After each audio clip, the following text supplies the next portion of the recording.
Consultarte respecto de las enfermedades poco frecuentes. ¿Qué se considera una enfermedad poco frecuente y cuántos casos puede haber en Argentina actualmente? Bien, las enfermedades poco frecuentes o enfermedades raras son entidades poco prevalentes con una incidencia muy baja en la población, habitualmente de menor a 1 en 2000, ¿sí? O sea que son casos muy heterogéneos, muy atípicos, poco prevalentes, en donde solamente la sospecha clínica orienta la detección precoz de estos casos. Si bien son entidades poco prevalentes, en su conjunto representan entre el 3 y el 5% de la población mundial. Hay alrededor de 300 millones de individuos con enfermedades raras, hay entre 7.000 y 8.000 enfermedades poco frecuentes y en nuestro país alrededor de 3,5 millones de individuos. O sea que uno cada 4 familias aproximadamente, uno cada 13, 14 individuos tiene una enfermedad poco frecuente en nuestro país. ¿Por qué puede demorarse un diagnóstico de una EPOF y qué impacto tiene esa demora en los pacientes y en las familias que por ahí reúnen al paciente en torno? Totalmente. Estos pacientes, como son entidades poco frecuentes, tienen una odisea diagnóstica, o sea, un tiempo muy prolongado desde que comienzan los síntomas hasta que se llega a un diagnóstico. Y esto se debe a la falta de sospecha clínica, la falta de derivación a un médico genetista tempranamente y también que, digamos, el lema que siempre se usa en medicina es que si uno escucha que están cabalgando, pensemos en caballos y no pensamos en cebras, y nosotros los genetistas pensamos en cebras porque cuando nos llega un paciente ya el pediatra investigó todo lo que sospechó inicialmente, ya cada especialista investigó y trató de llegar a un diagnóstico. Entonces cuando el paciente llega al consultorio del genetista pensamos en esas enfermedades, pensamos en la posible cebra que cabalga y intentamos avanzar con estos estudios moleculares que nos permiten dar un diagnóstico de certeza de una enfermedad poco prevalente. Son entidades muy heterogéneas que solapan clínicamente con un montón de diagnósticos diferenciales. Muchas veces son formas incompletas, con presentaciones atípicas o con espectros poco claros, entonces eso dificulta y hay poco conocimiento. Hay entidades que hay 1 o 2 casos en el país o 20 casos en el mundo, entonces pensar en ese fenotipo cuando no lo hemos visto nunca, cuando no hemos oído hablar de esa entidad, demora el diagnóstico. Pero la realidad es que todas las semanas y todos los meses tenemos diagnósticos de enfermedades hereditarias poco frecuentes que nunca antes habíamos visto, que están descritas en el mundo, pero no las habíamos visto porque recién hoy tenemos acceso a tecnologías que permiten arribar a ese diagnóstico. ¿Cuáles son las principales dificultades que enfrentan hoy quienes conviven con una enfermedad poco frecuente?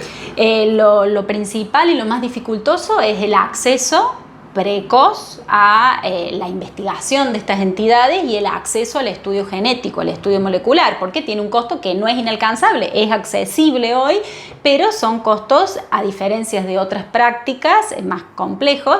Entonces necesitamos el acompañamiento de la obra social, necesitamos la cobertura y principalmente lo que necesitamos es la sospecha clínica, o sea, porque uno evalúa al paciente, su historia familiar, los estudios complementarios y en base a eso se define el mecanismo causal. Y también todo individuo con una enfermedad poco frecuente se enfrenta muchas veces a enfermedades degenerativas, progresivas, discapacitantes, crónicas, donde muchos de estos individuos, hasta un 30%, fallecen en los primeros 5 años de vida y muchos otros individuos tienen un compromiso significativo. Entonces es una dificultad para el individuo y para toda su familia.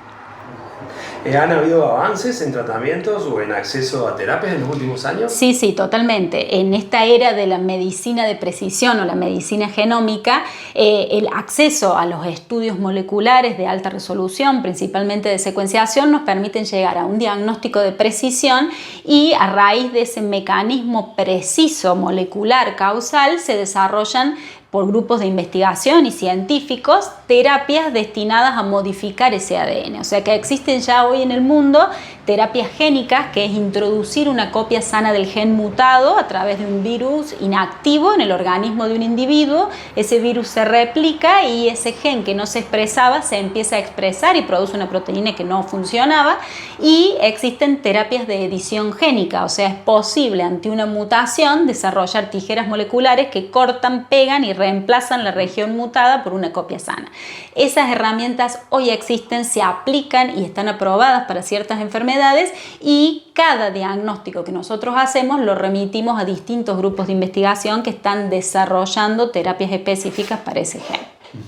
¿Cuál sería el mensaje que le daría a una familia que atraviesa una incertidumbre de un posible caso de enfermedad poco frecuente? Bien, que ninguna enfermedad, por más rara o poco frecuente que sea, no merece ser estudiada, no merece un diagnóstico, que hoy las tecnologías están disponibles en nuestro medio para un diagnóstico precoz y para tener un diagnóstico de precisión, y que ese diagnóstico de precisión permite ponerle un nombre, identificar cuál es la entidad, cuál es el mecanismo, si es hereditario o no, o sea, mis hijos lo van a tener, mis hermanos, mis familiares, cómo se agrega en la familia, y también es posible asesorar a esa familia para que no tengan descendencia con esa enfermedad. Hoy existen técnicas de reproducción asistida que permiten, una vez que uno conoce la mutación familiar y cómo se agrega y cómo se hereda, seleccionar embriones que no porten esa mutación. Eso se llama diagnóstico genético preimplantacional. O sea, el mensaje es, por más rara que sea la entidad, la podemos estudiar, la podemos diagnosticar y podemos